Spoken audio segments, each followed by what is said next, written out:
¿Cuáles son los principales desafíos que enfrenta Baleares a corto y largo plazo debido a la masificación turística y qué medidas se están implementando para mitigarlos? Muy bien. Bueno, en primer lugar, yo creo que sería conveniente analizar el efecto de la saturación, ¿eh? Y yo creo que dentro de esta definición hay dos análisis. Un primer análisis que sería el puramente turístico. Por tanto, es evidente que estos últimos años, desde lo que es la demanda, ha habido unos cambios de tendencia, evidentemente, derivados del COVID. Por tanto, el COVID lo que derivó estos últimos años, un primer año, que fue el año del descorche. La gente tenía que salir, tenía que sacar, de alguna manera, aquel año que estuvo encerrado, y, por tanto, fue el año del descorche. Estos últimos 3 años, y yo lo defino como los años del carpe diem, es decir, porque si no, a veces es difícil entender desde la perspectiva económica, cuando vas analizando objetivamente los indicadores, sobre todo de los países emisores, Reino Unido, Alemania, en que se conjuga una inflación, se conjuga con una recesión técnica en Alemania, y en cambio todos los indicadores del viaje y del viajero van aumentando, ¿no? Y por tanto hay que analizar qué está sucediendo. Y vuelvo a la definición del carpe diem, es decir, la gente, y aquí nos incluimos todos, está dispuesta a sacrificar una parte de los bienes de consumo, renovar su cocina, hipotecarse una casa, pero a lo que no está dispuesto es a sacrificar aquellos 2 o 3 viajes de corta duración, porque sí es cierto que cuando analizamos cada mes todos los indicadores y estadística que tenemos, vemos que la ocupación, las entradas, cualquier indicación turística va en aumento, pero hay una que siempre va reduciéndose poco a poco, que es la estancia media. Hemos pasado en estancia media de cerca de 11 días a muy poco menos que 6 días. Por lo tanto, se ha reducido prácticamente la mitad, ¿no?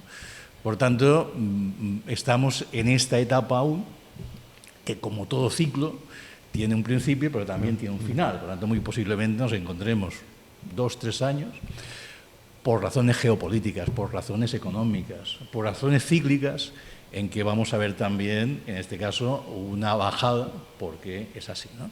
Por lo tanto, esto es desde el indicador puramente turístico. Pero luego hay otro indicador que también ayuda a esta percepción de saturación, que somos los propios residentes. Estos últimos 15 años hemos pasado prácticamente de 900 y pico mil habitantes a 1.300.000. Esto ha significado un incremento muy importante de los residentes, a veces también, evidentemente, por el desarrollo turístico hemos necesitado una mayor carga de trabajo, por tanto ha habido una inmigración también laboral, para dar respuesta no solo al tema turístico, sino también a muchos residentes. También es cierto que una parte de la temporalidad de los trabajadores que venían a hacer la temporada se quedaron a efectos del COVID en su tierra y han buscado otro trabajo y por tanto no han vuelto aquí. Lo que sí es cierto también es porque somos donde estamos y somos lo que somos. Estos últimos años también se ha producido una enorme capacidad de recepción del residente, pero que es un residente extranjero.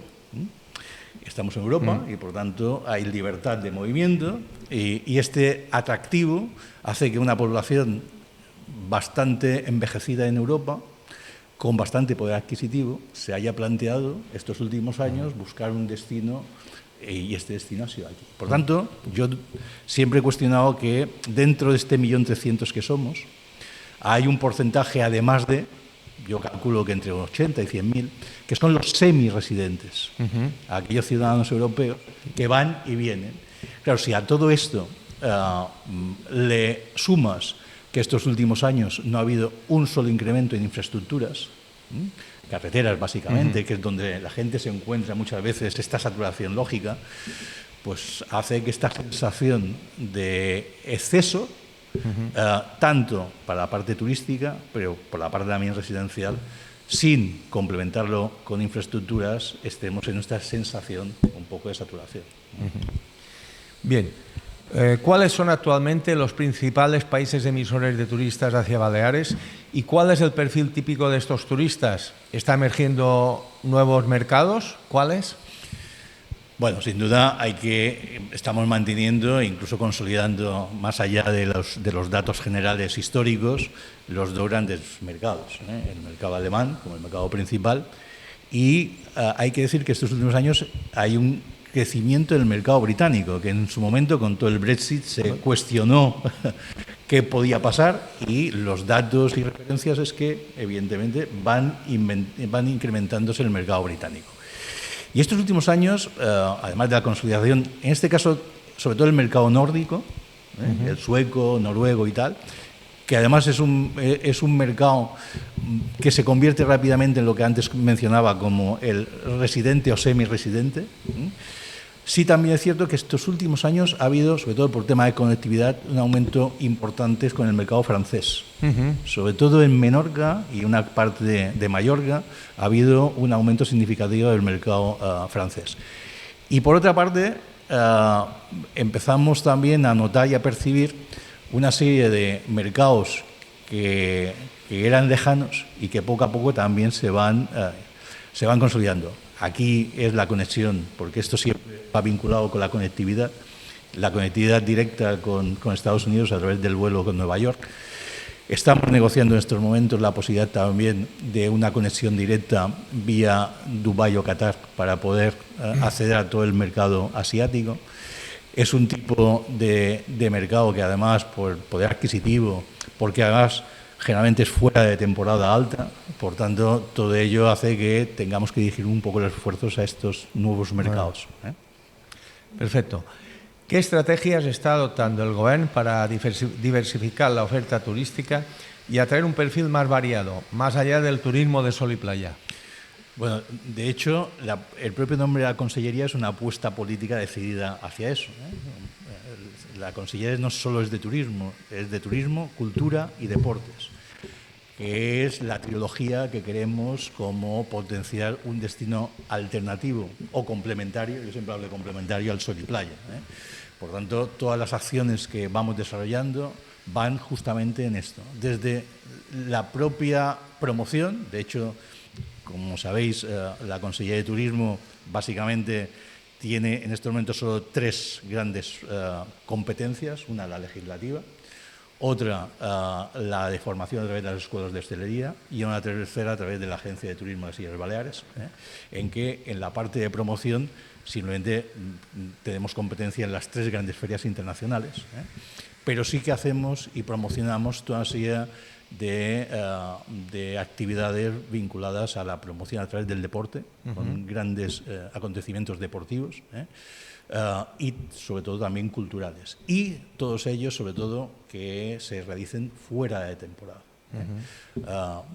Creemos y apostamos porque esta desestabilización que durante 30 años hemos luchado, también es un poco curioso.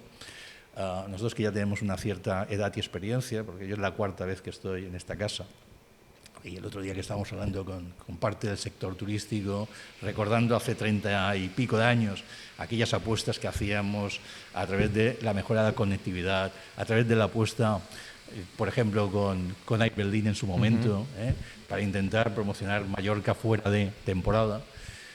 Hemos tenido un mes de noviembre excepcional y hemos tenido un mes de marzo excepcional, pero parece que tampoco hay mucha gente que parece que esto ya tampoco le apetece y le gusta, pero yo no voy a desfallecer. Yo creo que el objetivo es intentar alargar en todos los sentidos, pero sobre todo también el sentido laboral. Es decir, el poder tener contratos más allá de los 6 meses, creo que es bueno para todos, para las empresas, pero también para los trabajadores. ¿No cree que esta queja en contra del turismo viene de un sector que no vive la realidad ni empresarial, ni económica, ni social de nuestra comunidad? Gran parte es muy posible, ¿no? Claro, cuando uno no vive directamente, hay que seguir explicando, hacer pedagogía, que en esta tierra el 47% del Producto Interior Bruto es directamente vinculado al turístico, indirectamente pues el 80, el 89%. Por tanto, sí o no, aunque uno piense que no, evidentemente está vinculado al turismo. Que hay que gestionarlo, evidentemente, que hay que controlar los flujos, evidentemente, que hay que evitar según qué situaciones en que yo creo que incluso para el propio destino no es bueno estas congestiones determinadas. Pero otra cosa es el mensaje que estamos lanzando, sobre todo a nuestros mercados. Yo soy el primero, porque todos somos turistas. Es una de las cuestiones que a veces la gente no piensa. Y yo también soy turista. Y, por tanto, yo soy el primero que cuando hay un mensaje de rechazo de un destino, soy el primero que me planteo si realmente tengo que ir a aquel sitio o no. Por tanto, aquí nos lo jugamos todos. Todos nos lo jugamos. ¿En cuánto se cifra el impacto económico del turismo en Baleares en lo que se refiere al Producto Interior Bruto y a la generación de empleo? Sí, lo acabo de mencionar en estos momentos. Está más o menos directamente en torno al 46-47% directo, y el indirecto pues en torno pues al 89%. Es verdad que la diversificación es importante, pero esta diversificación a veces puede ser también vinculada al turismo. Cuando hablamos de turismo, a veces uno solo piensa en los hoteles. Y el mundo turístico es mucho más allá que los hoteles y la oferta complementaria, la oferta de ocio y tal.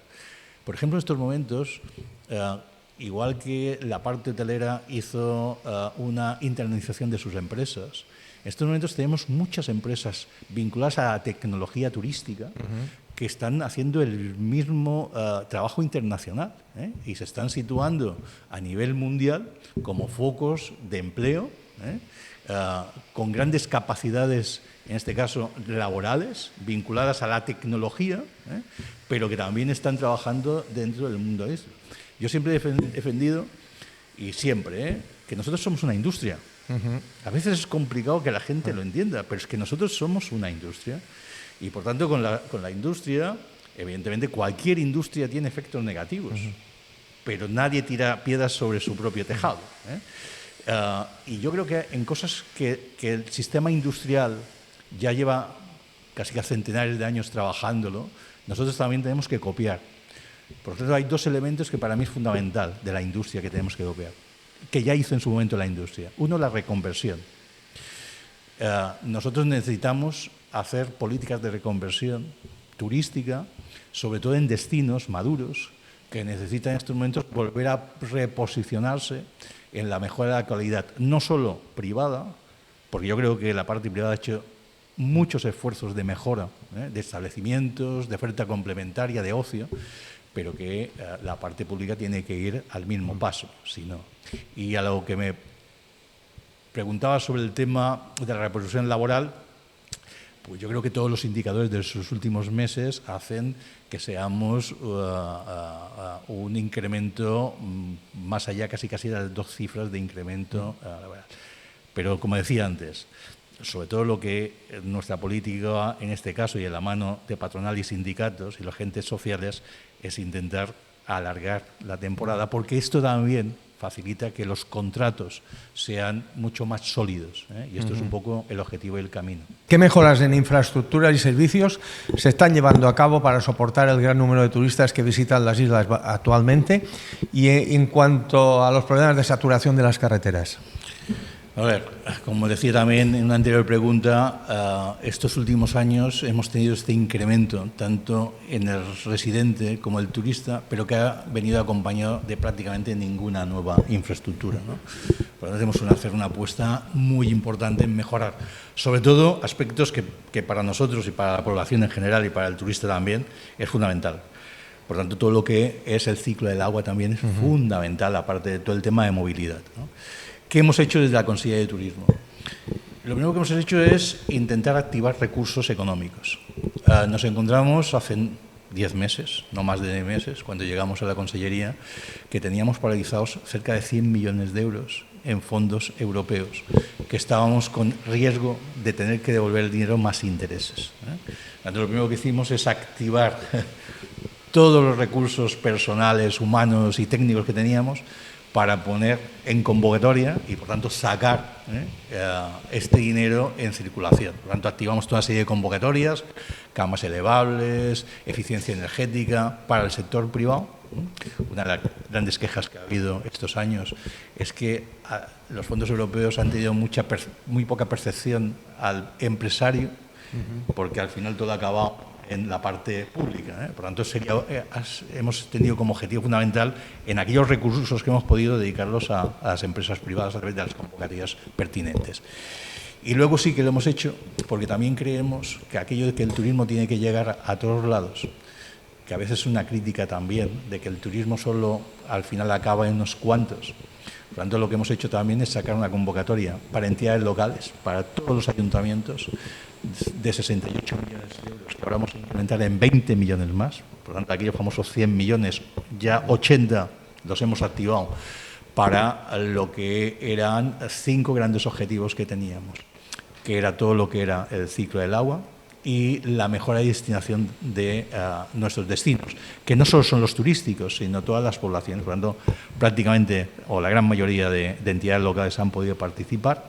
Acabamos de resolver la convocatoria y vamos a empezar ya a actuaciones de mejora de todos los proyectos que nos han llegado a efectos de proyectos municipales. Y luego la otra gran línea de financiación que también le hemos dado un cambio es con el ITS, con la ecotasa correspondiente. Nos encontramos también, cuando llegamos, en un primer análisis que hicimos, que de los 130 y pico de millones que había del 23, prácticamente la mitad o bien no había un soporte de un proyecto, sino había o un papel o un PowerPoint y nada más, o bien se habían dedicado a cosas que no tenían nada que ver con la finalidad de la propia ley, que es finalista en temas medioambientales y en temas turísticos. Algunos ejemplos hay, ¿no? De los 40 principales o incluso de los patinetes eléctricos y tal. Y, por tanto, lo que hicimos primero es hacer una revisión de todos aquellos proyectos o propuestas que no iban acompañados de un proyecto o que no tenían finalidad. Al final los eliminamos o bien los replanificamos para empezar primero con el proyecto y luego seguir. De tal manera que hicimos este barrido de estos 70 millones de euros, que ahora hemos vuelto a poner en convocatoria, con 5 también líneas prioritarias. Como decía, el ciclo del agua, la mejora de las destinaciones turísticas, la eficiencia energética, la formación, que para nosotros es fundamental también, y 5, todo lo que es alternativo, es decir, turismo, deportes y patrimonio. Y estas son las 5 líneas que no vamos a dedicar un solo euro que no vaya a eso. Y dentro del próximo mes sacaremos una nueva convocatoria del 24 y el 25 de 284 millones de euros, que también irán dirigidos a estas finalidades correspondientes una vez que haya pasado por el Consejo, que es el órgano rector del ITS. Se ha hablado mucho de la Posidonia, pero hay una deficiencia importante en depuración de aguas residuales. Por ejemplo, en Ciudad Jardín es eterno el sumidero que hay en esa zona, que contamina de forma abundante, y creo que la Posidonia se verá muy afectada por esta contaminación. Pero van pasando los años, las décadas, y no se tiene una solución. ¿Habéis pensado en este tipo de depuración? Cualquier actuación de infraestructuras, de estos 5 ejes que antes he mencionado, el eje número 1 es el ciclo del agua. La depuración, las fugas de agua. En una isla que tiene problemas como tenemos, que haya entre un 30 y un 35% de fugas de agua, es que no tiene ninguna lógica, ningún sentido común.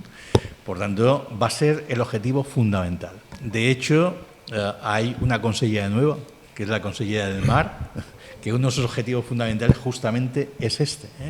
Y, por tanto, estas infraestructuras, tanto con los fondos europeos, pero sobre todo con ITS, con la ecotasa, es fundamental que el primer punto y objetivo es todo lo que significa ciclo de agua. Es verdad que son infraestructuras que tienen un proceso complejo y de tiempo, pero hay que empezar absolutamente. Y ahora tenemos recursos. Y, por tanto, lo que pasa es que estos recursos hay que dirigirlos a lo que es fundamental y prioritario, que en este caso, como bien decías, es todo lo que hace referencia al agua. Dada la percepción que actualmente prima la cantidad sobre la calidad en el turismo, ¿qué implicaciones tiene esto para la calidad de vida y el coste de vida de los residentes baleares? Un poco lo que mencionaba al principio con el análisis de la saturación. Es verdad que estamos en una isla, esto ya presupone un coste añadido a cualquier coste continental. Si a esto además añadimos que hay una población, como decía, de residentes que vienen de Europa con alto poder adquisitivo, que estos últimos años han hecho unas compras, esto poco a poco ha ido elevando, sobre todo los costes de vivienda, que es otro de los grandes problemas que tenemos, ya no solo para el tema del residente, que sí lo es, para todo el tema del personal. Si en Mallorca es un problema, ¿qué voy a decir en Formentera o en Ibiza, ¿no? Pero es que ya no solo es para los propios trabajadores, y por tanto tenemos que ver también en las políticas de vivienda, o incluso, como antes mencionaba, con el tema de reconversión. A lo mejor es un buen camino, porque es, de hecho, la industria en su momento también lo plantea en sus políticas de reconversión, aquellos establecimientos que no son nuestra industria, que están agotados por la obsolescencia y por tanto necesitan darles un cambio, les tenemos que dar la doble vía: o se reconvierten y por tanto vuelven al sistema turístico con mejor calidad y demás, o si no, plantear la posibilidad de unos cambios de uso express, porque lo que no puede ser es que un cambio de uso se eternice con una modificación de planeamiento que lleva 7 o 8 años, pero siempre que estas viviendas se dediquen o bien a alquiler social o bien a aquellos trabajadores que necesitan una vivienda digna. Pasa que también se tiene que hacer con criterio y con seny. Yo soy defensor acérrimo de uno de los principios fundamentales que fue la política turística. Yo empecé en esta casa en el año 94 y hasta el año 2007 había una eje que era fundamental en política turística esta comunidad y que la extendimos a otros destinos, que era una cosa tan simple pero tan importante, que era el uso exclusivo. El uso exclusivo es lo fundamental para discernir qué es turístico, qué es residencial, qué es comercial. Cuando ese uso exclusivo, es verdad que en este caso desde Bruselas, la liberación y tal, no ha ayudado demasiado a eso, pero una parte de los problemas que ahora estamos viviendo viene de este cáncer de haber perdido el concepto del uso exclusivo. Cuando tú empiezas a mezclar usos, la cohabitación es complicada, es difícil y crea unos problemas innecesarios.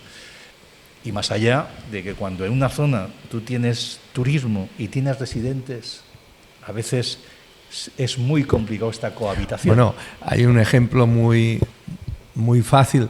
Habrá gente que de jóvenes se han ido a vivir al Arenal porque les gustaba la marcha y la juerga, y ahora todo lo contrario, tienen una cierta edad, llegan los turistas, hacen ruido y esa fiesta que les gustaba ahora les molesta. Yo siempre pongo un ejemplo, en fin, para poner algún ejemplo, hay muchos, pero hay una serie de cosas que evidentemente ha cambiado, y no ha cambiado por bien, hay cambios que se pueden entender. Yo siempre, por ejemplo, en Sant Antoni de Portmany, en Ibiza, que es una zona que en este caso también está entre la zona de turismo responsable, el decreto. Desde los años 70 había una zona que se llama el West, muy de joven británico y tal.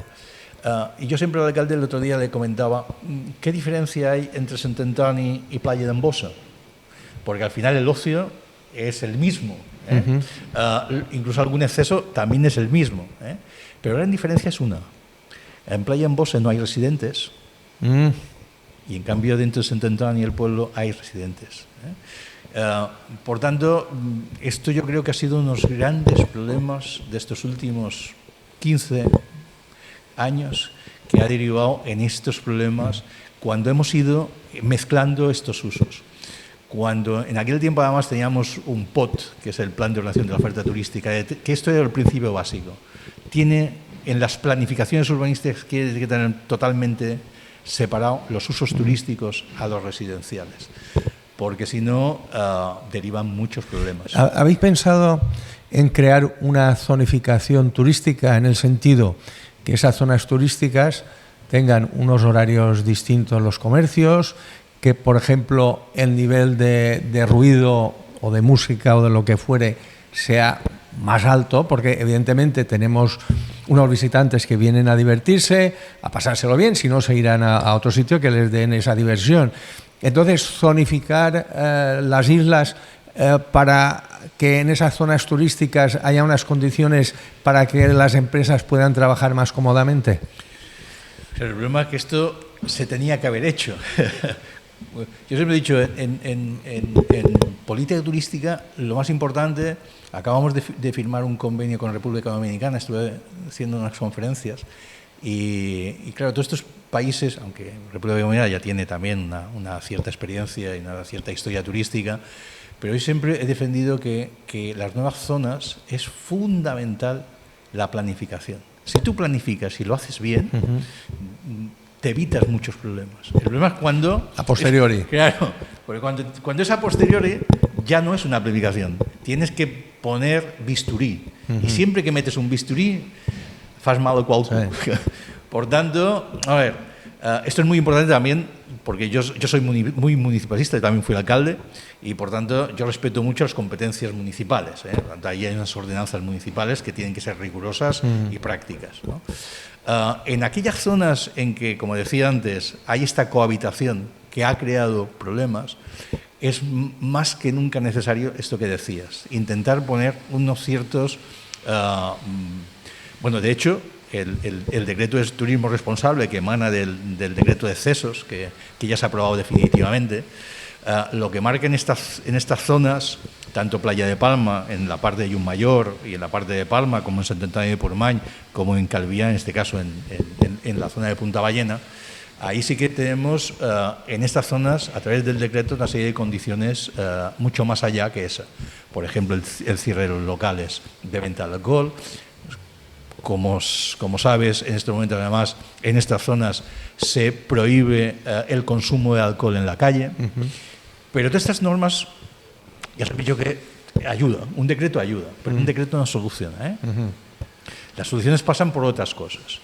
Por tanto, en estas zonas, como en otras, es fundamental el cambio, y el cambio viene por dos cosas. Una, por el cambio del destino. En este caso, por ejemplo, Magaluf es un ejemplo, y será un ejemplo a estudiar en los próximos años, cómo desde el sector privado se ha hecho haciendo una transformación. En estos momentos, por ejemplo, hay un grupo hotelero que está transformando 3 establecimientos que eran cerca de 1.100 habitaciones, básicamente para gente joven que venía pues un poco al ocio extremo, y los reconvierte en 3 hoteles de turismo familiar. Esto inmediatamente va a cambiar radicalmente. Pero no solo basta que la iniciativa privada esté haciendo estos cambios, sino que la parte pública lo tiene que acompañar, porque si no, hay una pata que no. Por eso vamos a hacer una apuesta decidida a inversión pública en estas zonas maduras. De hecho, por ejemplo, dentro de estos fondos europeos que antes mencionaba, de estos 68 millones, había 16 millones que iban destinados juntamente a esponjamientos, porque hay infraestructuras que es posible que se acometa una transformación y una mejora, pero hay según qué infraestructuras que lo único que necesitan es goma 2, porque el destino, aquel entorno, necesita un esponjamiento y una transformación en zona verde, en equipamiento y tal, ¿no? Por tanto, como decía el ejemplo de Magaluf, el ayuntamiento, juntamente con nuestra financiación, adquirimos un establecimiento en medio de Punta Ballena para hacer una demolición y convertirlo en una zona verde. Por tanto, esto es lo que poco a poco va a transformar. Aparte del decreto, también es importante eso, como también es importante la seguridad. Por tanto, hay cosas que es necesario que haya un control, no solo desde la parte, en este caso, competencia del Consell en materia inspectora de turismo, los ayuntamientos en la apuesta de su propia policía local, pero también en según qué zonas de la apuesta, en este caso, por parte de los cuerpos y fuerzas de seguridad del Estado, que muchas veces tenemos dificultades a que vengan aquí, por lo que antes comentabais, por el coste que supone. Por lo tanto, también nos tenemos que plantear ayudar y colaborar, en este caso, con delegación de gobierno para poder infraestructuras, en este caso vivienda, para que no haya este hándicap a que la seguridad por parte del Estado no acompañe. Bueno, hay una realidad apuntando a lo que dice, y es que no hay medicación que no tenga contraindicaciones. Y yo me leo simplemente las contraindicaciones de una aspirina y a veces dudas si la vas a tener que tomar. Entonces yo creo que en vuestro caso hay que ser valientes y que evidentemente no hay acción que no tenga una reacción. Y entonces hay que contar que evidentemente no todo el mundo va a estar satisfecho y siempre habrá gente que se va a quejar. Es evidente, ¿no? Lo tengo absolutamente asumido, ¿eh? Lo que pasa es que yo también vengo de aquellos principios que entendemos que son los principios fundamentales de una democracia, que es que hay un grupo político que presenta un programa político, que presenta unas propuestas, estas propuestas se analizan, se votan y a partir de los resultados hay una responsabilidad de gobierno y hay que asumirla, ¿eh? A veces uno tiene que asumir las críticas y por esto estamos, ¿no? Yo creo que también hay que escuchar a todo el mundo, ¿eh? Yo soy de los que piensa que hay que escuchar a todos, ¿eh? De todas maneras, incluso ahora hablaremos también de cuál es el nuevo reto que la presidenta ha puesto sobre la mesa, esta participación, ¿eh? Pero luego hay que tomar medidas. No basta el protestar, no basta el tal. Y dentro de estas medidas hay que, además, analizarlas, pero sobre todo hay que tomarlas con una perspectiva, como decimos aquí, de sueño, ¿eh? Cualquier decisión que tomemos ahora tiene implicaciones dentro de 3, 4, 5 años, ¿eh? Por tanto, yo creo que hay que hacer cosas, hay que gestionar, pero ojo según qué medidas, porque tienen implicaciones, ¿eh? Y si hay que posar el bisturí, pasemos el bisturí, pero no sacrifiquemos. Recientemente la presidenta del Gobierno, Marga Proens, anunció la intención de poner en marcha un nuevo modelo turístico para dejar de seguir creciendo en volumen y crecer en calidad. ¿Cuándo y cómo empezaremos a ver materializado dicho proyecto? Bueno, aparte del anuncio, yo creo que ya hemos empezado algún paso importante. Uno es esta voluntad política de llegar a un pacto de la sostenibilidad. Y la sostenibilidad siempre entendida con las 3 grandes patas, que es la sostenibilidad medioambiental, la social y la económica. Si no hay sostenibilidad económica, es muy difícil sostener lo demás. Por lo tanto, este principio es importante. Por lo tanto, ya la presidenta ya no solo anunció, sino ya tuvimos una primera presentación de este pacto con más de 140 entidades de todo color, política, social, vecinal. En fin, yo creo que casi todas las entidades estuvieron representadas en este acto en la Escuela de Hostelería. Se pensó en que era bueno, para aquello de que no se entendiese como una cuestión puramente política, dar paso en este caso al doctor Toni Riera como coordinador de todo este proceso. Y a partir de aquí, esta semana pasada ya se presentó esta plataforma. Hay que pensar que la tecnología nos tiene que ayudar también en muchas cosas, entre otras en esta misma. Por lo tanto, ya se anunció la puesta en marcha de esta plataforma para que cualquier persona, entidad y demás pueda plantear, no solo pueda plantear sus quejas, porque a veces las quejas son muy receptivas, pero también es importante alguna propuesta. Por tanto, esto será el primer elemento. Una vez que tengamos recogida todas estas propuestas de todas estas entidades y personas que nos puedan hacer algún tipo de aportación, la idea siguiente es que esto haya un filtro, evidentemente, y a partir de este filtro la idea es poner en marcha una serie de comisiones, cada una de estas comisiones con un ámbito de actuación muy determinado, desde lo que sería, en este caso, todo lo que es normativa turística, sobre todo en lo que es el control de la oferta, la mejora de la calidad de los destinos y sobre todo también las actuaciones sobre la oferta ilegal, que serían los tres grandes ámbitos de lo que sería la ordenación turística, más todo el tema, por ejemplo, de las puertas de entrada, es decir, gestión de aeropuerto, gestión de puertos, con todo lo que implica también la gestión de los cruceros, todo el tema de conectividad e infraestructuras de comunicación a través de todo el tema de carreteras. Se determinarán unos 8 comisiones y a partir de estas comisiones, que serán comisiones con un cierto número limitado de miembros, porque si no los aspectos asamblearios en según qué decisiones son complicadas, pero a partir de ahí cada una de estas comisiones va a tener unas conclusiones y estas conclusiones se elevarán luego a actuaciones concretas o a propuestas legislativas concretas. Por tanto, esto es un poco la metodología que trasciende y nosotros como Gobierno también vamos a poner sobre la mesa toda una serie de propuestas que nosotros como Gobierno, y en este caso también, que también va a estar los diferentes partidos, van a poner encima de la mesa.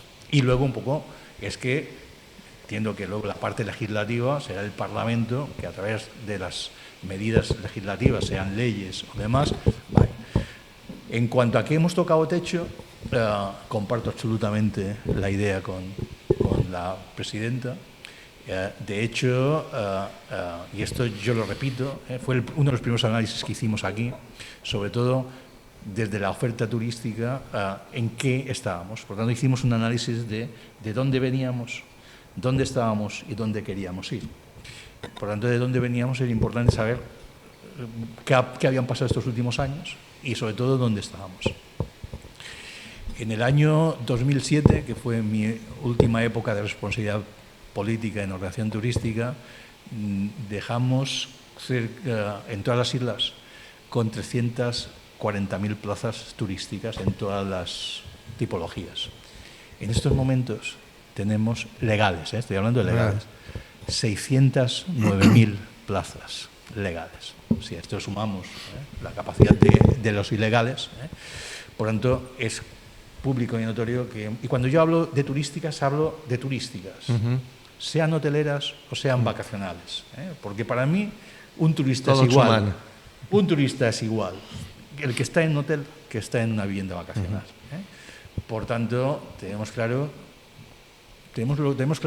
por lo que también decía antes, que la sostenibilidad también tiene que ser económica. Cuando venga una crisis, que vendrá 2, 3 años, vamos a tener una crisis, no es lo mismo pelear una crisis con 300.000 plazas que pelear una crisis con más de 600.000. La guerra de precios puede ser atroz. Sí. Por tanto, entendemos que hemos llegado al techo y, por tanto, a partir de ahí hay que plantear cuál va a ser el futuro de nuestra oferta. Nosotros en la ley del 99, no llegábamos a 300.000 plazas. En aquel tiempo ya en la ley ya visualizamos que teníamos que de alguna manera equilibrar esta oferta. Y ya pusimos sobre la ley una cosa que para mí hay que volver a replantear, que es el intercambio de plazas. Es decir, una por una. Es decir, no podemos parar la fábrica. Yo entiendo que nuestra fábrica necesitamos sacar un modelo nuevo cada temporada, pero como hacen las fábricas de automóviles, hay que sacar el modelo, porque si no la fábrica se para, Sí. Por lo tanto es importante. Y que este modelo que salga tiene que ser un modelo de última generación. Y hablo de hoteles, o hablo de establecimientos turísticos, hablo de oferta hotelera. En sostenibilidad y en eficiencia energética tiene que ser lo último en calidad, por lo tanto estamos hablando siempre de establecimientos de 4 superior a 5 estrellas, con unas características, por ejemplo, de intentar tener como mínimo 8 o 9 meses abiertos, por lo tanto con una serie de condiciones, pero que esta condición de este nuevo producto sea siempre con la eliminación de alguna oferta obsoleta, que como decía antes, lo podamos transformar o en espacios públicos o en vivienda, que es lo que realmente necesitamos.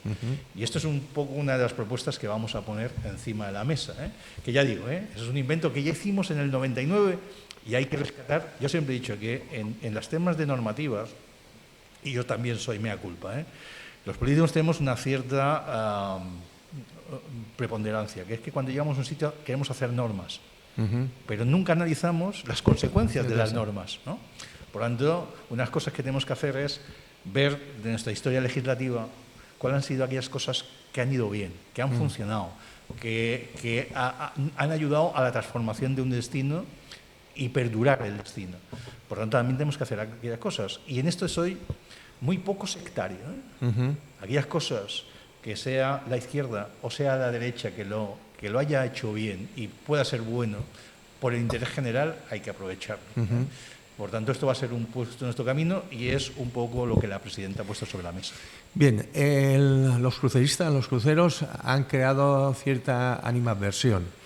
Es cierto que tienen un poder adquisitivo superior a la media, que colapsan Palma, y mi pregunta es, si este turismo para nuestra economía puede ser tan importante, hay pueblos o zonas turísticas de Mallorca que no están masificadas. ¿No se podría crear un plan para redirigir estos turistas a estas zonas que agradecerían la llegada de cruceristas? Creo que en la entrevista lo he dicho varias veces. Una palabra que para mí es fundamental, que es la gestión. Es decir, hay cosas que a lo mejor lo que tenemos que hacer es gestionarlas mejor. Por tanto, el tema del debate cruceros sí o cruceros no es un debate que esto sí que tiene matices, ¿no? Para aquel que se siente saturado en medio de Palma es un problema, pero para aquel restaurante, aquel comercio que vive en parte de los cruceros es un inconveniente el que no haya cruceros. Por lo tanto, hay que buscar un término medio. En estos momentos hay un acuerdo a través de un memorándum con las compañías navieras, con los cruceristas, en que delimita a un número determinado, que son 3 por día, ¿no? En este caso vamos a volver a replantear, y en este replanteamiento pueden caber bastantes cosas. Por ejemplo, ¿por qué no vamos a priorizar los puertos base? Porque el puerto base, la gran ventaja que también tiene es que el crucerista el día anterior o 2 días o 3 anteriores o días posteriores también está en el destino, ¿eh? Por lo tanto, esto ayuda a una gran parte que no solo está en las 4 o 5 horas del destino, sino que ayuda, ¿eh? Ayuda otra cosa también muy importante. Por ejemplo, la conexión directa Palma-Nueva York se empezó y se nutrió en gran parte justamente de los cruceristas de puerto base. Que aquel norteamericano que vino con el vuelo directo para ir al crucero conoció Palma, y el hecho de haber conocido Palma ya es un turista que viene a Palma, para los cruceros. Y luego está el tema de la gestión. Primero, cada vez los buques tienen que ser mejor gestionados medioambientalmente, porque si no esto crea un problema al destino, en contaminación y tal. Segundo, hay que poner límites, es evidente que hay que poner límites, también en los cruceros, pero también pensando en que hay que evaluar su repercusión económica y, por tanto, que esto se pueda llegar a un nivel de equilibrio, porque el equilibrio es fundamental en muchas cosas, en este también. Y luego la gestión. Por tanto, primero, ¿por qué no se puede, como han hecho otros destinos, en este caso, por ejemplo, Venecia? Venecia, ¿qué ha hecho? Primero, sacar una parte de los barcos de la imagen visual, porque a veces lo que choca, cuando yo soy el primero, pasar por ahí, miro y digo, hay 8 barcos. No, no hay 8 barcos, hay 3 cruceros y 5 ferries, pero son los ferries los que cada día están allí también, ¿no? Dando una parte de esta imagen. Y luego otro lo que han hecho, porque yo creo que muchas veces nos conviene copiar de lo que se ha hecho bien, ¿eh? Por ejemplo, el tema de gestionar los flujos, que es un poco lo que tú decías. Es decir, ¿por qué, y esto sí que es posible, que tú puedas negociar con las compañías y con las agencias que hacen las excursiones para que el 50% de los cruceristas, en vez de quedarse en Palma, puedan hacer excursiones para el resto de la isla? O bien que los grupos de turistas que hagan visita a Palma se reduzca a un número limitado de 25 o 30, que esto también elimina aquella imagen de 100 turistas paseando pues Creuers Jones o por Creuers Sant Jaume, que lo que te hacen es tener esta sensación, ¿eh? Por lo tanto, yo creo que una parte importante de esto es justamente el gestionar correctamente los flujos de estos turistas. Perfecto. ¿Cómo está abordando el Gobierno la sostenibilidad en el turismo y qué iniciativas se han lanzado para promover un turismo más responsable con el entorno? Decíamos antes que la sostenibilidad tiene estos tres elementos, la medioambiental, la social, pero la económica.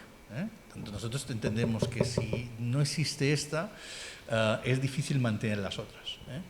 En cuanto a la parte más medioambiental, yo creo primero que hay una cierta sensibilidad al propio turista que viene, al propio residente que está aquí. Es decir, yo creo que ya hay una cierta sensibilidad a la hora que tú eliges un destino, a la hora que tú eliges un hotel, en que hayan hecho ya aquellos deberes en todo lo que son los procesos de mejora medioambiental. Los establecimientos hoteleros, la gran mayoría de establecimientos hoteleros ya están dentro de un proceso de certificación, que es otra de las cosas que la industria también ha hecho, a través de las ISO, a través de toda una serie de herramientas de control y de gestión medioambiental, y por tanto ya ha hecho también un poco este recorrido. Y luego hay que, como decía también cuando hablaba de las líneas de financiación que tenemos, yo creo que también es muy importante que una parte de estos recursos públicos, sea a través de ITS o sea a través de los fondos europeos, vayan para preservar según qué elementos medioambientales, que estos destinos medioambientales también se gestionen a través de los flujos. Hay un proyecto que también tenemos que es la medición de las cargas. En este caso hay una medición de carga que se hace a través de los PIAs por cada consejo insular, que tiene que hacer un estudio para saber cuál es la carga que tiene cada una de las islas. Y luego, en según qué destinos, con una cierta saturación o influencia, también es necesario poner un contador. Porque si no, el propio destino y el atractivo se pierden justamente por eso. Es verdad, también hay que reconocer que hay una cierta demanda a través de los influencers, de toda una serie de redes sociales, que justamente lo que hace es buscar estos sitios, y hay gente que va a estos sitios sabiendo que se va a encontrar mucha gente, pero justamente lo que busca es eso, ¿no? Pero siempre que esto no perjudique al propio entorno.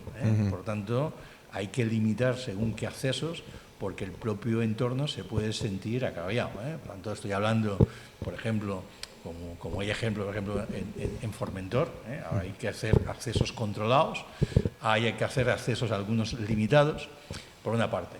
Y esto, sobre todo, es como decía antes, con la planificación que se consigue. Bien, para finalizar, yo creo que hay una asignatura pendiente y es el referente de Mallorca, de nuestra comunidad, como referente turístico en todo el Mediterráneo. Pero vemos que la estética del entorno no está bien cuidada, al menos en la legislación anterior. Hemos visto como los gamberros del spray han inundado Mallorca, Menorca creo que menos, pero Mallorca está inundada de pintadas, y tampoco había una excesiva pulcritud en la limpieza, y las zonas turísticas, algunos elementos urbanísticos se han quedado obsoletos. ¿Habéis pensado en hacer algún tipo de cambio o modernización de este entorno? Creo que en alguna de las preguntas lo he respondido.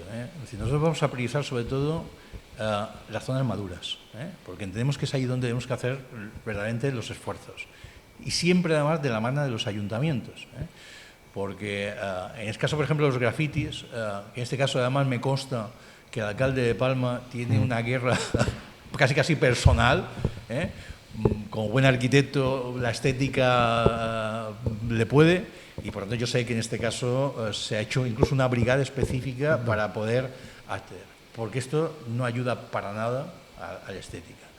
Esto por un costado. Y luego creo que hay una cosa que también tiene que ser, que es que a quien se le coja se le tiene que poner la mano encima, en el sentido de que tiene que haber vigilancia, pero también el que la hace la tiene que pagar, porque si no, sobre una pintada viene otra pintada, y por tanto, meticularmente eso. Y luego, sobre todo, como decía, y como ejemplo, de los casi 68 millones que hemos puesto en fondos europeos que han ido para proyectos municipales, para mejorar los entornos. Unos han sido compra de edificios, para rehabilitarlos como lugares o bien de ámbito cultural o bien para mejora incluso de las propias infraestructuras municipales, porque muchas veces el problema que tiene, y te lo dice alguien que ha sido alcalde, el problema es que los recursos, sobre todo en municipios que no son puramente turísticos, pero ahora ya todos los municipios de las islas son turísticos. Por tanto, es bueno que también se sientan, porque muchas veces se siente el turismo como una cosa de playa o una cosa de palma.